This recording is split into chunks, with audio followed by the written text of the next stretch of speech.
So, what would a reasonable person do in this situation? My only concern, though, is the lack of an objective reasonable person test. That's what's used in Australia, and it's designed to be objective in the standard of care that of a reasonable person is that the person's position is determined to be on the basis of what the person knew or ought to have known at the time. So the test that should have been included, it operates fundamentally as a legal fiction that enables courts to establish consistent standards of behavior across society.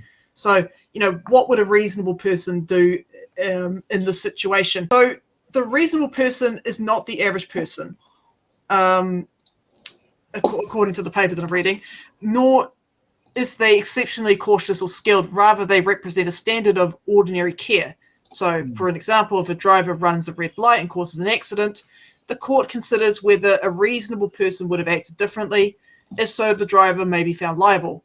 However, in an unforeseeable event, such as a sudden brake failure occurs, even a prudent driver may have not avoided the harm. So, yeah, basically including that test probably would have helped a bit because, that's kind of like a loophole that's been left in there.